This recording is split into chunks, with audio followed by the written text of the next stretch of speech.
Yo voy a compartir con ustedes un pequeño recorrido sobre las políticas públicas y los avances y las debilidades de las políticas públicas. Hoy en la mesa tuvimos como un pantallazo de algunas políticas más sectoriales. Mi idea es compartir con ustedes como el recorrido que ha hecho el país, en qué estado de situación estamos ahora y hacer una pequeña evaluación que, bueno, la idea es luego abrir el intercambio para ver ustedes cómo ven esa evaluación, que es desde la mirada, esto que voy a presentar yo es desde la mirada de las organizaciones sociales que venimos trabajando en este tema.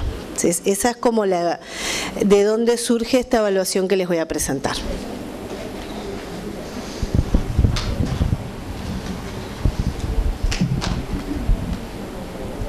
Hoy, ¿qué hice?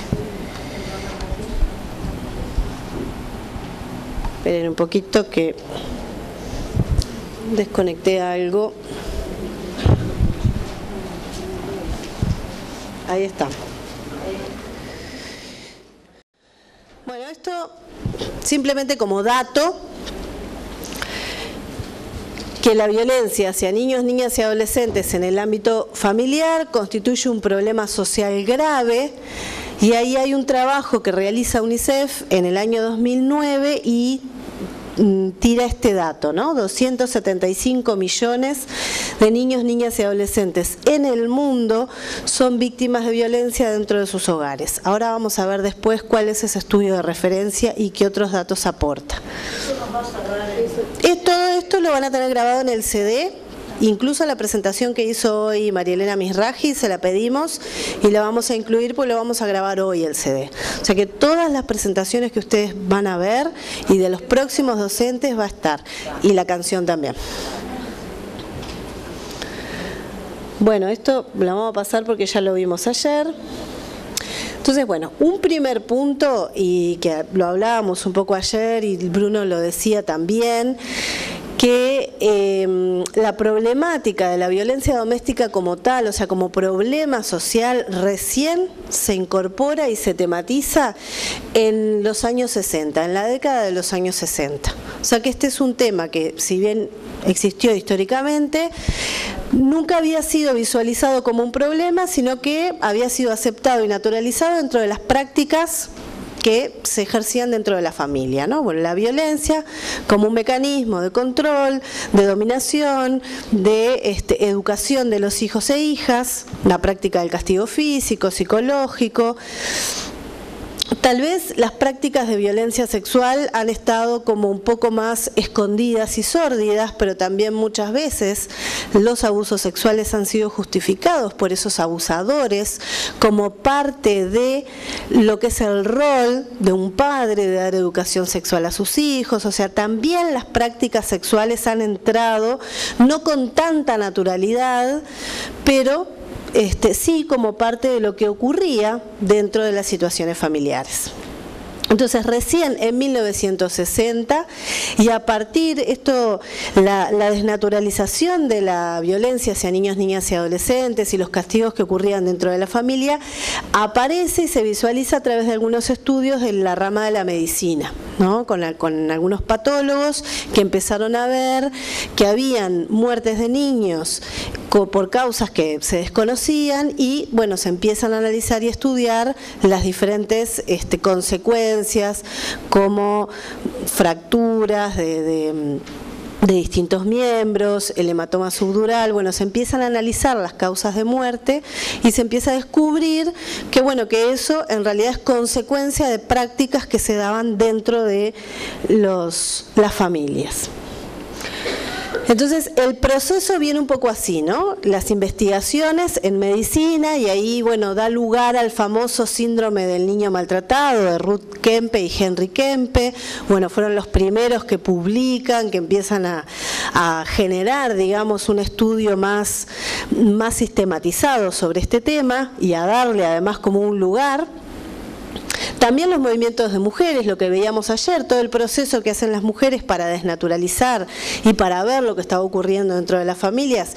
Bueno, con la violencia que denuncian las mujeres, también se empieza a visualizar la violencia que sufren los niños y las niñas, pero siempre decimos que el proceso de visibilización y el proceso de denuncia y de defensa de los derechos de los niños y de las niñas siempre ha ido más retrasado o retardado en tiempos históricos respecto que, por ejemplo, los movimientos de defensa de las mujeres, de los derechos de las mujeres.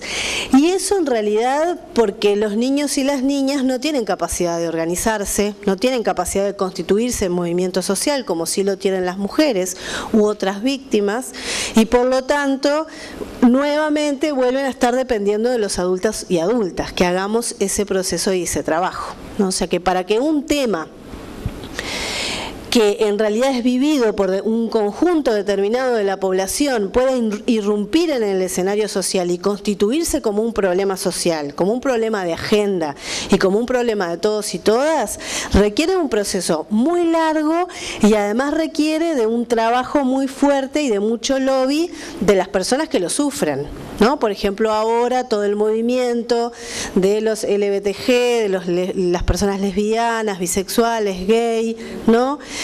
Transexuales, transgénero, bueno, son las propias víctimas de esas discriminaciones y exclusiones las que empiezan a generar el movimiento y van sumando a otras personas.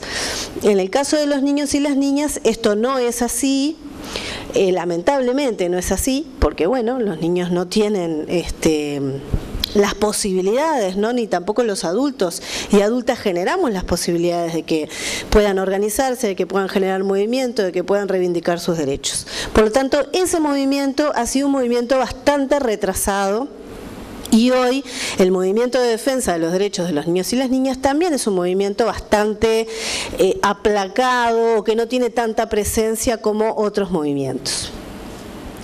Los instrumentos internacionales vienen a hacer fuerza en este sentido y ahí, bueno, uno de los puntos fundamentales, lo hablábamos ayer, es la Convención de los Derechos del Niño, que realmente, bueno, da un avance muy fuerte en este sentido, coloca esta idea que hablábamos ayer de los niños, niñas y adolescentes como sujetos de derechos y empieza a empujar este nuevo paradigma que también, como veíamos ayer, todavía es muy difícil de que realmente se esté trabajando desde esa nueva concepción y esa nueva mirada.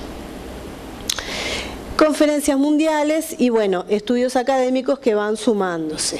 En este sentido, un estudio, yo les diría, como bastante legitimador del tema, porque ustedes saben que cuando uno habla de violencia hacia niños, niñas y adolescentes, empiezan a aparecer todos estos debates de que, bueno, una palmada es castigo y un coscorrón, ¿no?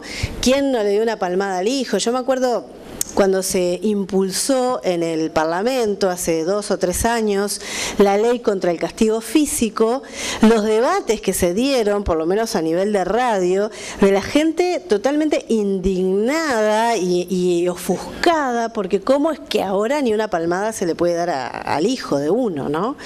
Y todos los debates que se fueron generando, que parecía increíble, pero bueno, sí. Entonces eso nos va mostrando, ¿no? Cuál es un poco la concepción y las ideas que el mundo adulto tiene respecto a este tema y cómo está muy fuertemente arraigada esta cuestión de que, bueno, el desborde o la práctica de crianza o, bueno, a quién no le dieron una palmada, ¿no? Y qué padre o madre no le hemos dado una palmada a nuestro hijo o hija. Entonces, este estudio que se hace en el 2001, que es encomendado por el Sistema de Naciones Unidas, ¿no? Que pareciera que, bueno, que tiene como una legitimidad bastante importante, lo que hace justamente es realizar una encuesta a nivel mundial sobre las situaciones de violencia que viven los niños, niñas y adolescentes. Todas las situaciones, en todos los ámbitos. pero aparece con mucha fuerza algunas cifras de violencia dentro del hogar. Y esto va generando, bueno, que el tema empieza a cobrar más relevancia, más legitimidad y más importancia, ¿no? Ya no hablamos del coscorrón o la palmada, sino que hablamos de violencia. O sea, cuando vemos, esas son expresiones, como decíamos ayer, de situaciones de violencia, de vulneración de derechos y de arbitrariedades que cometemos los adultos y las adultas con respecto a los niños y las niñas. ¿Quiénes se aliaron un poco para la elaboración de este informe? Que lo hace el profesor Sergio Paulo Pinheiro. Sergio Paulo es un brasilero, consultor con mucha experiencia, que bueno, que fue contratado por Naciones Unidas para dirigir este estudio a nivel internacional. Se unieron, bueno, UNICEF, el Alto Comisionado de las Naciones Unidas para los Derechos Humanos y la Organización Mundial de la Salud. Y fue publicado en el año 2006. Este estudio está en la web. Ustedes lo pueden bajar, lo pueden buscar, lo pueden googlear. Ponen estudios sobre violencia del Secretariado de Naciones Unidas o ponen Sergio Paulo Pinheiro y pueden descargar todo el estudio. Acá en Uruguay, por ejemplo, bueno, este consultor elabora toda una serie de encuestas y de formularios que cada uno de los países lo deben llenar. Organismos estatales y organizaciones no gubernamentales. Uruguay contestó también ese formulario y esa encuesta, por lo tanto forma parte de las estadísticas que aparecen acá. Y bueno, este estudio ¿qué dice? Dice que las manifestaciones de violencia que sufren los niños en los diferentes ámbitos son diversas, van desde el castigo físico, formas de castigo que él le llama cruel o degradante, que pueden padecerla por sus padres, madres, cuidadores, o sea, dentro del ámbito familiar o fuera de ese ámbito, por ejemplo en instituciones de protección, en escuelas, en hogares de amparo, o hogares de protección, o en sistemas de policiales o judiciales, bueno, en diferentes ámbitos, ¿no? Y también trae esta idea de que ahora cobra mucha fuerza en los países latinoamericanos, especialmente los del Cono Sur, de los adolescentes vividos como un peligro o como una amenaza, ¿no? Esta idea de que el adolescente es el peligroso que nos va a dañar a los adultos y adultas, sobre todo este adolescente que, bueno, está en conflicto con la ley o que es transgresor. Y habla especialmente de las situaciones de las niñas y de las adolescentes que, bueno, que son mucho más vulnerables a sufrir situaciones de violencia sexual que los varones, aunque también los varones lo sufren, ¿no? Especialmente dentro de la región de Latinoamérica, este estudio dice que en el interior de la familia se identifican estas formas de violencia: el castigo físico, el abuso sexual, el abandono o la explotación económica. A este estudio de Pinheiro, un dato que no lo traje acá, pero que es importante saberlo, en el tema de violencia sexual, yo ahora no me acuerdo, pero creo que era algo así como 75 millones de niños varones sufren violencia sexual a nivel mundial y 150 millones de niñas sufren violencia sexual. O sea que las niñas doblan, ¿no?, la cantidad respecto de los varones. Que no es desdeñable la cantidad de varones que sufren violencia, estamos hablando de 75 millones. Pero siempre, bueno, la violencia sexual y por cuestiones de género afecta en mayor proporción a las niñas que a los varones. Luego UNICEF Chile toma base de este estudio y aplica algunas otras encuestas a nivel de Latinoamérica, de América, de los países de América del Sur. Lo hacen unas consultoras que tienen mucha experiencia en este tema, Soledad Larraín y Carolina Bascuñán, y bueno, plantean que en el 50% de los menores, o sea, los niños, niñas y adolescentes que viven en la región de América del Sur, sufren violencia dentro de su familia. Sé que es un dato que mueve, ¿no? Hablar de la mitad de los gurises sufren violencia dentro de su familia en el contexto de América del Sur.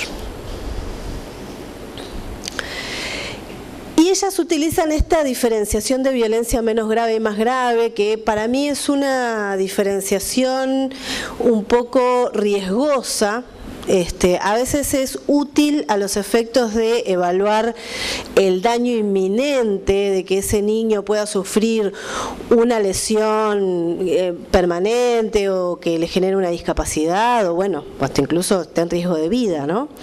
Es una categoría útil para eso, pero no es una categoría útil para evaluar el daño más profundo y más permanente de lo que es el desarrollo de ese niño y esa niña, ¿no?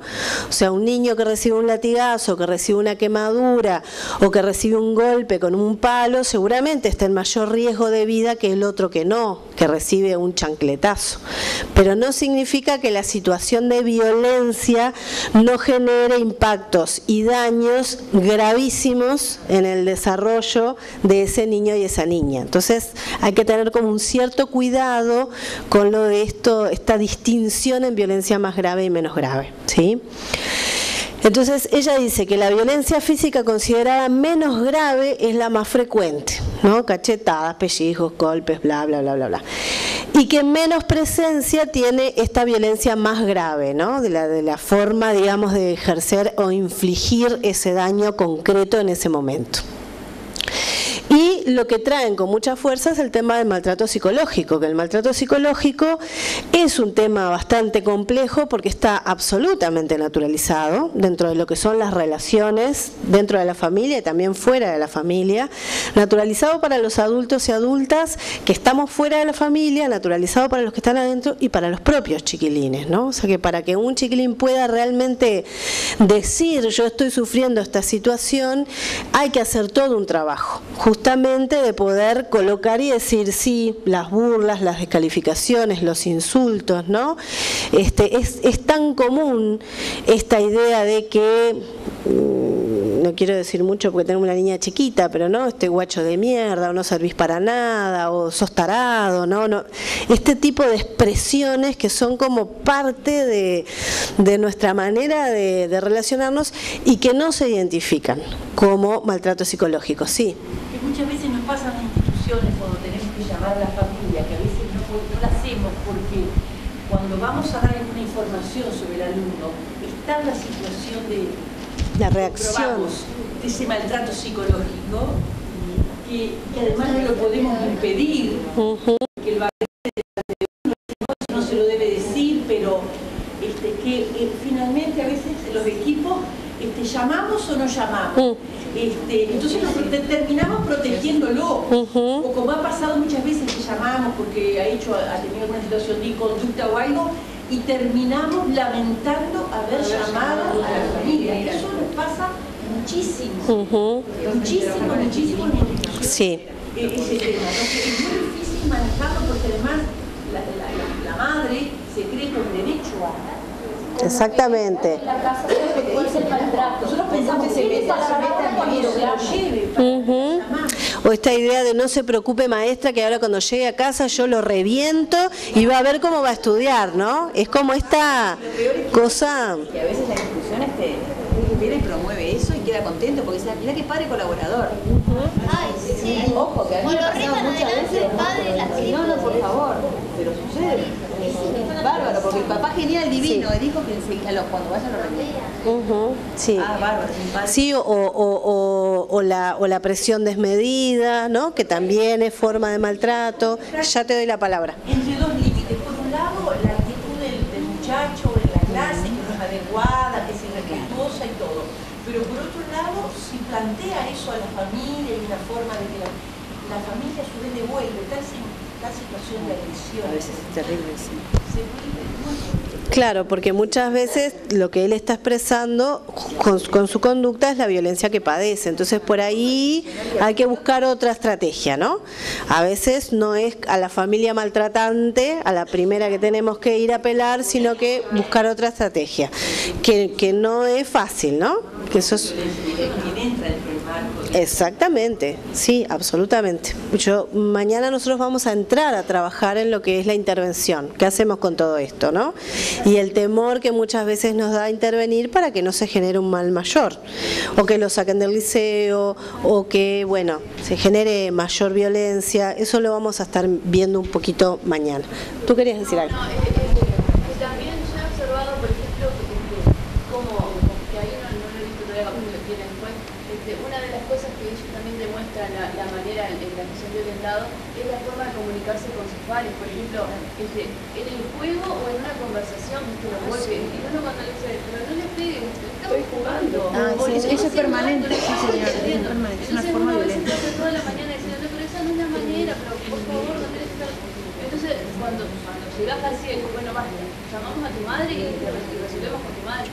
No, que me mata, me revienta, no. Entonces te empiezas a explicar lo contrario, ¿viste? Y es como que estar toda la mañana, en mi caso de la escuela, demostrándote que así se comunican, ¿no? Claro. Y es el patrón de conducta aprendido, ¿no? Porque siempre va acompañado con un tortazo, con una piña, o a la hora del recreo. Vos organizamos un juego, los que ustedes siempre terminan comunicándose a las piñas o a las patadas, y cuando vos cortás decís, pero basta, así no es la cosa. No estamos jugando, no estás haciendo nada. Claro, lo viven como una cuestión, claro, como no es una cosa tan grave sería que lo dejara sangrando, lo demás es parte de... Grave es la paliza que van a dar si yo lo puse en la madre. Sí, esa naturalización que muchas veces hacen de, bueno, no solamente del maltrato psicológico, sino del físico. Bueno, sí, es mi padre me tiene que reprender, bueno, tampoco fue, no es que me mate, no me ata ni me da latigazos, sino que a veces me da una reprimenda, ¿no? O sea, la naturalización de este tema es una de las cosas más difíciles contra las que hay que luchar, ¿no? Porque además de la naturalización, se produce todo este efecto, que también lo vamos a estar viendo con las docentes que vienen después, que hablaba ayer Bruno, que es esta idea de la culpabilización, esta idea de no querer culpabilizar o tener como esta idea de que mi padre o mi madre son maltratadores o son malas personas, ¿no? Esto de siempre, bueno, tirarse la culpa a uno para, claro, me lo merezco, para no ver al otro como es muy doloroso, exactamente. O decir, bueno, ¿será que a mí no me quieren, no? Si me hacen esto es porque no me quieren, prefiero creer que yo me lo merezco, que soy el problemático, y cómo reproduzco eso también. Claro, porque es más llevadera esa idea que la otra idea, ¿no? De que, bueno, entonces estos que son de los que yo dependo emocionalmente, ¿no? Dependo emocionalmente, son un desastre, ¿no? Entonces esa idea es bastante intolerable. Y también contextualizar, ¿no? Esto del bullying o del acoso escolar, primero que es una práctica histórica y milenaria también, ¿no? O sea, le pusieron el nombre ahora. Exactamente. Y cómo ponerlo en contexto también. El bullying no es ese problema entre ese niño y ese otro, ¿no? El niño que victimiza y el niño que es víctima, sino que en realidad es un problema de los adultos de la familia y de los adultos que somos testigos, también lo decía Bruno ayer. Y más que nunca, las situaciones de bullying para mí están muy relacionadas con nuestro posicionamiento. Esta idea de que, bueno, son cosas menores, son pavadas, entre chiquilines se arreglan, a veces en la propia familia, ¿no? Bueno, cosa de hermanos, no nos vamos a meter, no me vengas con cuentos. Esta idea que tiene una fuerza impresionante en la escuela, pero también en el trabajo y también en muchos ámbitos donde los adultos circulamos, del buchón, ¿no? El buchón, el alcahuete, a veces en un trabajo donde se quiere generar como un clima de cooperación, de trabajo en equipo. Igual los problemas quedan capturados y no llegan de pronto a las personas que tienen como cierta capacidad de desacomodarlos, porque cómo voy a quemar a un compañero, ¿no? Frente a esa autoridad. Entonces todos nos colocamos en esta idea de que el que tiene la autoridad es el que manda, el que está lejos, el malo, y nosotros los compañeros tenemos que ser solidarios, nos tenemos que tapar, y se siguen reproduciendo esas situaciones de violencia, de sometimiento, de injusticia. Entonces, ¿cómo no podemos quebrar con esa idea, ¿no? De que la idea es que cumplimos roles distintos, que tenemos responsabilidades distintas, pero no esta idea de la autoridad que tiene que quedar afuera y tenemos que tolerar cualquier cosa dentro de los que somos pares, ¿no? Y en la escuela y en las aulas se sigue trabajando con esa idea, ¿no? No me vengas con cuentos, a mí no me gustan los buchones, o el que buchonea y le cuenta al profesor es el que luego está siendo agredido por los demás compañeros, y en definitiva ahí lo único que estamos generando es aumentando la impunidad, ¿no? La impunidad es algo contra lo que tenemos que luchar. La impunidad que se genera en el silencio, en el decir, en el tapar, en el aguantar. Entonces, a mí me parece que el bullying uno lo tiene que poner en este contexto, ¿no? Un resorte y un problema de los adultos que se expresa en la conducta de esos chiquilines en ese momento, eventualmente, pero ahí somos los adultos los responsables de esto. Lo mismo que con las situaciones de abuso sexual. Cuando hay un adolescente que abusa de un niño más chico, lo tenemos que contextualizar de la misma manera, ¿no? No podemos pensar a ese adolescente como el abusador al que tenemos que excluir, separar, ¿no? Sí trabajar el daño que ese adolescente ha generado en el otro, porque eso es importante, ¿no? Ir generando como la empatía con la víctima, que muchas veces los agresores es lo que no tienen, ¿no? Los agresores adultos no logran hacer empatía con el daño que generan. Inmediatamente se justifican, inmediatamente tratan de bajar, no, bueno, pero no fue tanto. O sea, trabajar con ese adolescente en un contexto terapéutico, con ese adolescente que abusó, que tuvo conductas abusivas en un contexto terapéutico, es importante.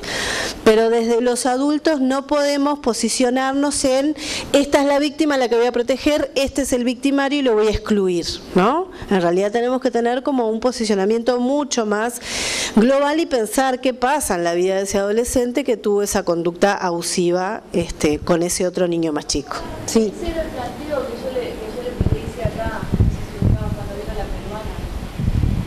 ¿Cuándo fue? Cuando vino el joven el que vinieron a presentar hace menos de un año. No estaba, no. Que planteaban que allá en Perú ellos hicieron una página donde ponían, bueno, a los profesores que abusaban y que estaban todos notificados, ¿no? Pero también contaron, por ejemplo, que una de los mapas de ruta era tomar a la persona que había abusado, si era un adolescente o lo que sea, ¿no? Era expulsado de la institución. Entonces yo le pregunté si se hacía un seguimiento con ese niño expulsado, porque seguramente ese iba a tener derecho a ir a otra institución y seguramente si no se trabajaba iba a seguir en las mismas condiciones. Y ellos me dijeron que todavía no habían llegado hasta ahí. En realidad están con ese discurso. Con ese discurso, sí. Nosotros trabajamos, no hacemos ni expulsión ni separación, incluso dentro de la misma familia trabajamos con un hermano que abusa de una hermana y ahí no se genera una sacada de ese adolescente del hogar y una exclusión. Sí, conductas protectoras, por supuesto, para esa niña.